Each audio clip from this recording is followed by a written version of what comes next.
자신이 직접 법인을 설립하려고 할 경우 필수 요소와 절차를 알아보자고.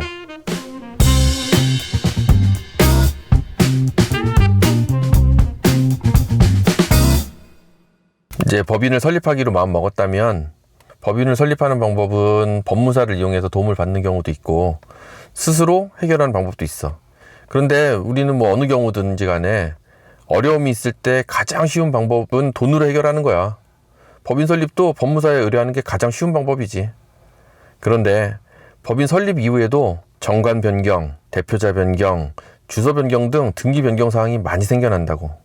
매번 법무사를 통해 그런 업무를 하면 그래 뭐 시간이 없다거나 복잡한 경우에는 도움을 받는 수가 있겠지. 그런데 스스로 해결할 수 있다면 비용적인 측면이나 여러 가지 경험 면에서 좋겠지. 특히 여러 가지 등기 사항을 동시에 변경할 경우에 법무사를 통하면 여러 가지 등기 내용에 따른 중복 비용을 요구하고는 해. 근데 만약에 본인이 직접 하면 말이지 한 방에 수수료를 중복해서 내지 않고도 변경을 할 수가 있어. 자, 아무튼 자신이 직접 법인을 설립하려고 할 경우 필수 요소와 절차를 알아보자고.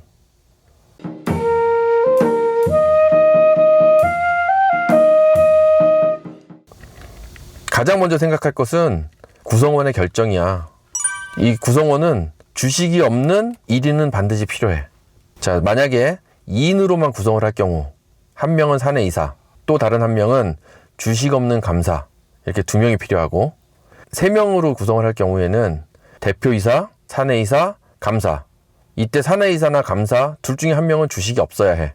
1인 법인의 경우는 앞의 경우가 되겠지. 자, 그리고 이 모든 구성원들은 공인인증서를 준비해야 돼. 그 다음으로 중요한 거는 법인명이 필요하겠지. 이 법인명은 동일한 권역 내에서 법인명이 중복되는지 사전에 검토해 볼 수가 있어.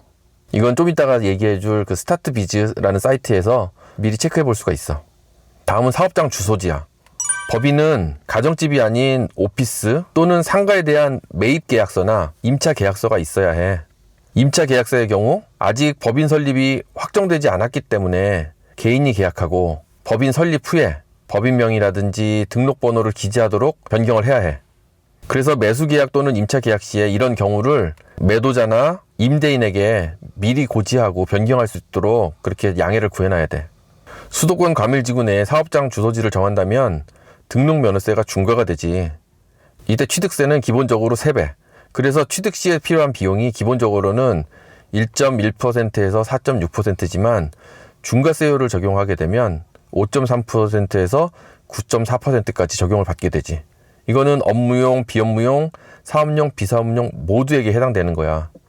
법인이 주택을 취득할 경우에는 아까 얘기한 업무용, 비업무용 이런 걸 떠나서 주택은 이제는 12% 단일세율의 취득세를 내야 되기 때문에 법인으로 주택을 구입하는 건 그다지 추천하고 싶지는 않아.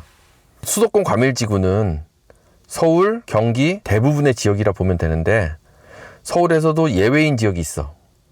바로 구로 디지털 단지와 가산 디지털 단지야.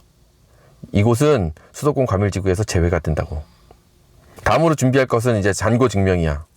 자본금은 일반적으로 법인의 능력을 보여주는 금액이라 다소 큰 것이 유리한 경우가 있는데 한번 자본금으로 투입된 자금은 개인회사처럼 쉽게 뺏어 쓸 수 없기 때문에 자본금은 최소로 하고 필요한 추가 자금은 대표이사가 빌려주는 형식으로 하게 되면 필요할 때 다시 뺄 수 있기 때문에 너무 크게 잡을 필요는 없다고 생각해.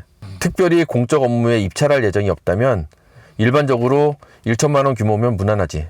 이때 등록면허세는 자본금의 0.4%인데 최소 금액은 11만 2,500원이므로 1,000만 원일 경우에도 4만 원이 아닌 11만 2,500원이 되지. 그리고 이때도 수도권 과밀지구는 3배의 등록면허세를 내게 된다고. 그리고 다음으로는 대표이사 명의의 잔고증명이 필요해. 이때 특정 은행을 이용할 때 잔고증명에 수수료가 없는 경우도 있어. 다음은 법인인감이야. 법인명을 결정하였다면 하루라도 빨리 법인인감을 제작 의뢰하는 게 좋지. 인터넷으로 의뢰하면 아무래도 좀 더 저렴하게 만들 수 있는데 기왕이면 법인인감 의뢰할 때 법인 명판이나 사용인감으로 사용할 도장도 함께 만들면 좋을 것 같아. 법인 명판은 혹시라도 대출이나 자동차 리스, 렌탈 이런 거를 신청할 때 필요하거든. 온라인으로 실시간 스캔해서 등록해야 되기 때문에 등록하는 PC에서 스캔할 수 있는 스캐너도 준비가 되어야 해. 다음은 정말로 중요한 것은 사업 목적이겠지. 사업 목적은 정관에 등록되는 내용이 되는데 추후 변경 사항 발생 시 비용이 들고 또 번거롭기 때문에 그 번거로움을 최소화하기 위해서 최대한 많은 사업 목적을 적어두는 게 좋지. 자, 이제 본격적으로 법인 설립을 시작하게 될 거야. 법인 설립은 온라인 법인 설립 시스템 startbiz.go.kr에서 법인 설립 체험관이라는 메뉴를 우선 따라해보면 어느 정도의 절차가 이해될 거야. 쭉 순서대로 따라가 보면 그다지 어렵지 않아.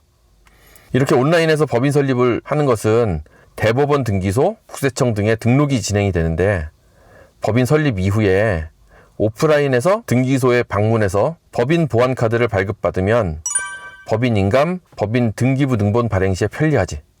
세무대리인도 결정해서 세무 업무를 맡기는 게 좋고 은행에 가서 법인 계좌를 만들고 법인 카드를 만드는 것도 잊지 말고 법인 계좌 만들 때는 이체 한도 및 송금 수수료 면제 조건도 체크하고 OTP 카드도 발급받고 또 법인 카드는 필요한 만큼 발급 요청하고 승인 한도도 최대한 받을 수 있도록 요청해 두는 게 좋아.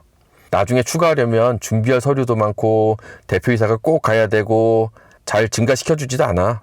그리고는 공인인증서를 신청해야 돼. 공인인증서는 여러 가지 기관들이 있어. 뭐 한국정보인증이라든지 한국전자인증이라든지. 근데 이 기관들 중에서 1년 단위로 할 거냐 3년 단위로 할 거냐 또는 그 기관에 따른 비용이 조금씩 차이가 있으니까 잘 비교해 보는 게 좋을 것 같아. 무엇보다 중요한 거는 법인 설립 절차도 중요하지만 법인을 설립했다면 사업을 잘 운영하는 것도 중요하겠지. 단지 비용 처리만을 위한 것이 아닌 진정한 사업을 잘 할 수 있는 그런 법인을 만들어 보자고.